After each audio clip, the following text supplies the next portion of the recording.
अरविंद केजरीवाल की दृष्टि से भी त्रिकोणीय मुकाबला है। और अगर नई दिल्ली से आगे बढ़ते हैं तो और कुछ महत्वपूर्ण सीटों की बात कर लें तो उससे आगे बढ़ते हुए कालका जी जो कि बड़े ही एक आस्था का केंद्र भी है, कालका जी मंदिर और कालका जी विधानसभा बड़ी महत्वपूर्ण सीट है, जो कि अभी वर्तमान दिल्ली की मुख्यमंत्री हैं आतिशी, उनका विधानसभा क्षेत्र है वो, और वो एक बार फिर वहां से चुनावी मैदान में है। और भारतीय जनता पार्टी ने जो एक तरह से कह सकते हैं कि जो रणनीति अपनाई है, अपने पूर्व सांसद को टिकट दिया है रमेश पिधूड़ी, अपने बयानों की वजह से, अपने टिप्पणियों की वजह से जाने पहचाने जाते हैं अक्सर कि शायद कि तेरे दीद के काबिल नहीं हूं मैं, तू मेरा शौक देख, मेरा इंतजार देख। तो ये शायरी है, और जैसा कि आपने कुछ सुनाने को कहा, तो अभी तो माइंडसेट ऐसा कुछ है नहीं, लेकिन फिर भी अ, मैं 4 पंक्तियाँ समर्पित कर देता हूँ आपके दर्शकों को कि मलाल है मगर इतना मलाल थोड़ी है,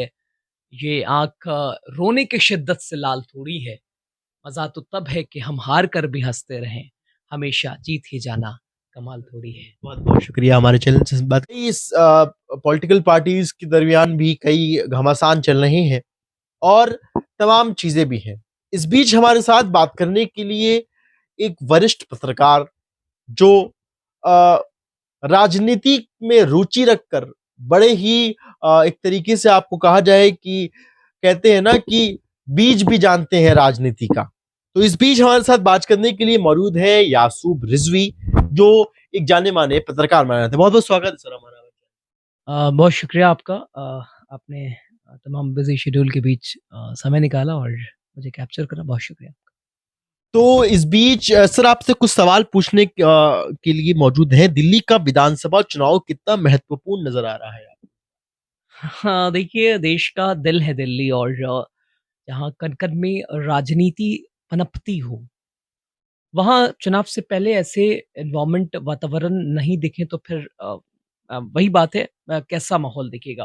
तो दिल्ली की बात की जाए तो विधानसभा चुनाव का ऐलान हो चुका है, 5 फरवरी को मतदान होने हैं, और 8 फ़ैब को ये पता चलेगा कि दिल्ली ने किसे अपनाया, दिल्ली के दिल में क्या है, दिल्ली ने किसे जगह दी है, क्या दिल्ली में एक तरह से भारतीय जनता पार्टी के लंबे अरसे के बाद वापसी होती है या नहीं? वहीं दूसरी तरफ कांग्रेस का हाथ दिल्ली में कितना मजबूत हुआ है, और क्या आम आदमी पार्टी तीसरी बार रिपीट होती है? तो बड़ा दिलचस्प चुनाव है। देखिए कहा जा रहा है कि जिस तरीके से बीजेपी के लिए 5 का जो आंकड़ा है वो बहुत ही भाग्यशाली है। मनोज तिवारी जो बीजेपी के सांसद हैं, उन्होंने आज कहा कि 25 मई को भी इलेक्शन हुआ था, उसमें भी हम जीते थे और अब 5 फरवरी। तो इस पे क्या कुछ कहना है? नहीं, बिल्कुल, जैसा कि मनोज तिवारी एक गायक भी हैं, एक कह सकते हैं कि अभिनेता भी हैं, तो उस दृष्टि से वो उनका शुभ वाला जो जो बात है उनकी, तो उसको समझा जा सकता है। लेकिन राजनीति में शुभ-अशुभ की जहाँ तक मैं समझता हूँ, व्यक्तिगत मत है। इसमें जनता जनार्दन तक कितना आप पहुँचे हैं, आपकी योजनाएँ कितनी पहुँची हैं, लोगों के बीच क्या आपकी विश्वसनीयता है, आपके कार्य के प्रति लोग जवाब देते हैं वोट के ज़रिए। यहाँ शुभ-अशुभ की कोई ऐसी जगह नहीं है, और मिला-जुला कर राजनीति संभावनाओं का खेल है।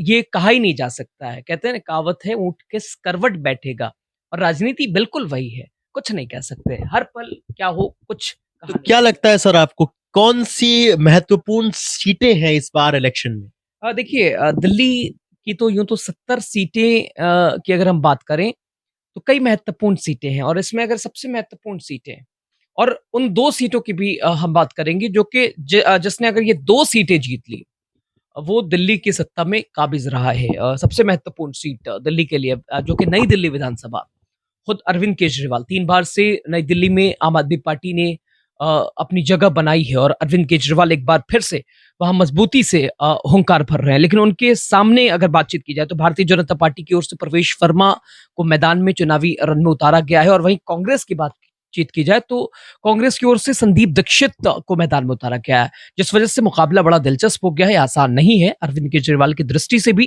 त्रिकोणीय मुकाबला है।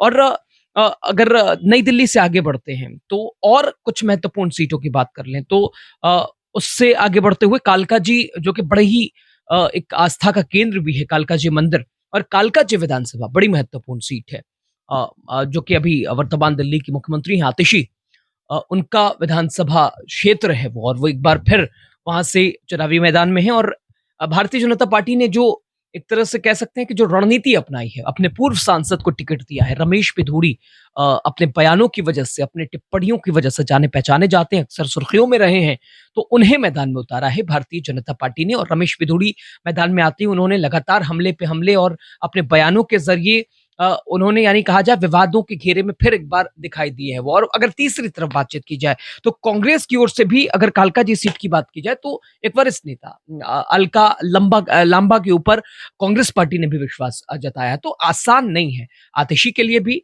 मुकाबला बड़ा दिलचस्प है। और अब तीसरी सीट की अगर हम बात कर लें तो वो जंगपुरा सीट भी बड़ी महत्वपूर्ण है। जंगपुरा सीट, यूं तो इससे पहले की बात करें तो मनीष सिसोदिया पटपड़गंज सीट से चुनाव जीते थे बड़े करीबी अंतर से। इस बार उनकी सीट परिवर्तन हो गई है। जंगपुरा से इस बार मनीष सिसोदिया चुनावी मैदान में है। ये भी सीट बड़ी महत्वपूर्ण है। मनीष सिसोदिया के सामने अगर बात करें तो तरविंदर सिंह चुनावी मैदान में हैं, और उनके सामने अगर बातचीत की जाए तो फरहाद सूरी जो कि कांग्रेस की ओर से हैं। तो ये भी बड़ा दिलचस्प चुनाव हो। और एक और महत्वपूर्ण सीट, और कहा जाता है कि नई दिल्ली विधानसभा और पटपड़गंज विधानसभा, ये दोनों सीटें अगर जिसने जीती हैं दिल्ली की सत्ता में वही रहा है। तो पटपड़गंज का इस बार कहते हैं एक मोटिवेशनल स्पीकर और अवध ओझा सर को, वो आम आदमी पार्टी, चूंकि पहले तो अवध ओझा सर का साफ कहना था कि राजनीति नहीं, मैं एक शिक्षक हूँ और शिक्षक ही रहूंगा, लेकिन उन्होंने साफ कहा कि ऐसे लोगों को राजनीति में आना, उन्होंने साफ कहा, पहले ही उनका भाषण था कि शिक्षा वो शेरनी का दूध है, जो पिएगा वही दहाड़ेगा। शायद यही सोचकर उन्होंने चुनावी रन में कदम रखा है। तो पटपड़गंज भी महत्वपूर्ण सीट है। वहां अवध ओझा जी हुंकार भर रहे हैं, और इसके अलावा रविंदर नेगी जी बीजेपी से, क्या केवल अनिल कुमार जी कांग्रेस पार्टी की ओर से पटपड़गंज की सीट पर हुंकार भरते हुए, यानी बड़ा ही महत्वपूर्ण मुकाबला है, दिलचस्प है। आपको क्या लग रहा है सर कि केवल क्या अकेले आम आदमी पार्टी ही इस मैदान में है, कि तमाम दलों ने अपने अपने कहते हैं ना कि जी जान से मैदान में उतर चुकी है? यहाँ बताया जा रहा था कि बहुजन समाज पार्टी जिस तरीके से उनका कुछ मामला है नहीं, लेकिन फिर भी इस बार दिल्ली विधानसभा चुनाव में वो अपना और कर रही हैं, और इधर मान लिया जाए तो बीजेपी की तरफ से भी किया जा रहा है। दिल्ली की जनताओं के लिए फ्री इस तरीके से महिलाओं के लिए सुविधाएं दी गई हैं, बुजुर्गों के लिए इलाज दिया गया आम आदमी पार्टी की तरफ से। तो वो क्या कितना महत्वपूर्ण होगा? जनता क्या सुविधाएं देखेंगी, या देखिए, आम आदमी पार्टी के लिए तो मजबूरी इसे कह सकते हैं, योजनाओं की जो बरसात है। बेसिकली आम आदमी पार्टी के लिए ये लिटमस टेस्ट की तरह ये चुनाव है, क्योंकि पिछला विधानसभा चुनाव, ये विधानसभा चुनाव आम आदमी पार्टी की दृष्टि से बहुत कुछ बदला है। बहुत आसमान जमीन के बीच का फर्क है, अगर वो समझा जाए ना। क्योंकि इससे पहले आम आदमी पार्टी के नेताओं के ऊपर शराब नीति हो, वो भ्रष्टाचार में लिप्त नहीं थे, आरोपों के घेरे में नहीं थे, कोर्ट कचहरी का चक्कर नहीं था। लेकिन अगर वर्तमान की बात करें तो तमाम बड़े नेता आम आदमी पार्टी के, बीजेपी बार-बार कहती है कि भाई बेल पे बाहर हैं, तो ये लिटमस टेस्ट आम आदमी पार्टी के लिए भी है। खुद बताया है केजरीवाल ने कि ये अग्नि परीक्षा है हमारी, जनता स्वीकार करना चाहेगी तो स्वीकार करेगी, वरना जनता जनार्दन है। तो वैसे में अब क्या होता है, ये बड़ा महत्वपूर्ण। पिछले चुनाव का अगर नतीजे देखे जाए 2015 में, फिर 2020 में भी 70 में से भी 68 सीटें इनके पास थी। इस 57 फिर बीजेपी के पास केवल 3 आई थी, और पिछले 2 चुनावों में अगर कुल मिलाएँ, पूरी टोटल सीट्स कही जाए तो केवल 11 सीटें बीजेपी को मिली हैं 70 में 140 में से, दोनों चुनावों को अगर किया जाए तो। तो इस बार वक्त क्या वक्त तो बदला है। देखिए, ये बिल्कुल कहा नहीं जा सकता है कि क्या होना है। बीजेपी भी हुंकार भरती हुई नजर आ रही है, लंबे समय से दूर है। और लोकसभा चुनाव के बाद भारतीय जनता पार्टी ने हरियाणा में जिस तरह से एग्जिट पोल को गलत साबित करते हुए सरकार बनाई, हरियाणा में बीजेपी ने वापसी करी। हरियाणा के बाद अगर झारखंड थोड़ा सा बीजेपी के लिए सही नहीं रहा, महाराष्ट्र में बीजेपी के लिए अच्छा सेटअप तैयार हुआ, उत्तर प्रदेश में उपचुनाव में बीजेपी ने अच्छा परफॉर्मेंस किया, तो दिल्ली का रन भी बीजेपी के दृष्टि से महत्वपूर्ण है। सातों सीटें एक बार फिर लोकसभा चुनाव में भी बीजेपी ने अपने कब्जे में करी है। तो मिला-जुला कर आम आदमी पार्टी के लिए आसान चुनाव नहीं है। आम आदमी पार्टी के लिए भी कांटे की टक्कर है। और मैंने जैसा पहले ही आपसे कहा, आपका ये जिस संदर्भ में सवाल था, पिछला चुनाव आम आदमी पार्टी की दृष्टि से अलग था, बहुत विपरीत था और चीज़ें आसान थीं। लेकिन ये चुनाव, चूँकि आम आदमी पार्टी की थीम रही है भ्रष्टाचार के खिलाफ। हम भ्रष्टाचार खत्म करेंगे, लेकिन शीश महल को लेकर लगातार घेरती हुई नजर आ रही बीजेपी, लगातार शराब नीति और खुद आम आदमी पार्टी के तमाम बड़े नेता इसमें लिप्त आरोपों के घेरे में। तो ये लिटमस टेस्ट जो कि अरविंद केजरीवाल का इस्तीफा, मुख्यमंत्री का बदलाव, आतिशी का सीएम बनना, तो बदलाव हुए हैं, बहुत बदली है रणनीति और तमाम दिल्ली की राजनीति। और अब मिला-जुला कर कांग्रेस पार्टी भी दावे कर रही है। तो अब ये तो खैर समय बताएगा, संभावनाओं का खेल है। ऊँट किस करवट बैठेगा बताया नहीं जा सकता है। लेकिन जो योजनाओं की भी आप बात कर रहे हैं, संजीवनी योजना हो, चाहे महिला सम्मान योजना हो, चाहे वो पुजारी ग्रंथि योजना हो, तो समय से पहले क्यों नहीं किया गया? चुनाव से ठीक पहले का क्या मतलब है? ये साफ दर्शा रहा है ये कि तो कहा जाता है, ये तो कहा जाता है कि जनता को लुभाने के लिए सारी चीजें की जाती हैं। मजबूरी कह सकते हैं कि चूँकि बीजेपी कह रही है कि कोई ऐसा काम है, 10 साल का हिसाब माँग रही है बीजेपी। यमुना सफाई की बात कर रही है बीजेपी। दिल्ली आज भी आज़ादी के 75 साल के बाद बहुत सारे ऐसे जगह हैं, पानी की बहुत बहुत प्रॉब्लम है।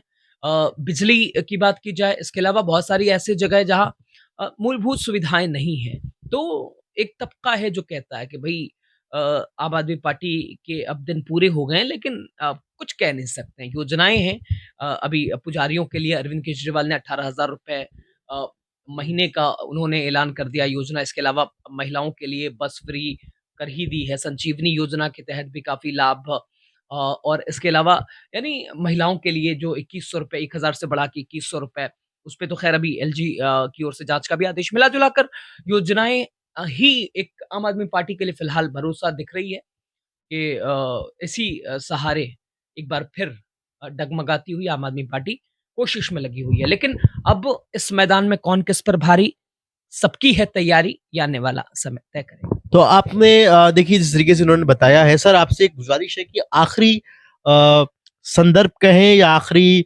अपने आप को विदाई देते हुए कहें कि कुछ अशार हमें सुना दें इस राजनीति से जुड़ी हुई, क्योंकि आप अपना आगाज भी एंकरिंग का, रिपोर्टिंग का शायरियों से करते हैं और इख्तिमाम भी। तो आप बताएं आखिरी बस मिसरे कुछ। नहीं, बिल्कुल फर्स्ट मेरी तो प्राथमिकता वही रही है और वही रहेगी भी और रहनी भी चाहिए।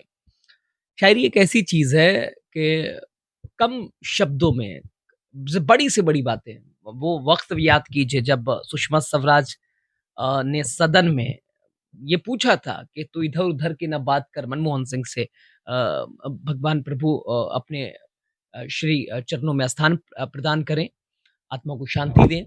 तो वो दौर था, तो शायरी ये है वो उन्होंने कहा था सुषमा स्वराज ने तू इधर-उधर की ना बात कर, ये बता के काफ़िला क्यों लुटा? और अब मनमोहन सिंह भी उर्दू से बड़ा जुड़े रहे हैं, उनका भी जवाब बड़ा ज़बरदस्त, बड़ा अतुलनीय, अविश्वसनीय, अमूल्य कि शायद कि तेरे दीद के काबिल नहीं हूँ मैं, तू मेरा शौक देख, मेरा इंतज़ार देख। तो ये शायरी है और जैसा कि आपने कुछ सुनाने को कहा, तो अभी तो माइंडसेट ऐसा कुछ है नहीं, लेकिन फिर भी अ मैं 4 पंक्तियाँ समर्पित कर देता हूँ आपके दर्शकों को कि मलाल है मगर इतना मलाल थोड़ी है, ये आँख रोने की शिद्दत से लाल थोड़ी है, मज़ा तो तब है कि हम हार कर भी हँसते रहें, हमेशा जीत ही जाना कमाल थोड़ी है। बहुत-बहुत शुक्रिया हमारे चैनल से बात करने के लिए। जिस तरीके से इन्होंने बताया कि तमाम चीज़ें हैं, राजनीति और तमाम दल, तो अब वक़्त बताएगा कि कौन-सी पार्टी और कौन-सा दल इस बीच आगे आने वाला है। बहुत-बहुत शुक्रिया, हमारे चैनल को सब्सक्राइब करते रहिए, बेल आइकन को दबाइए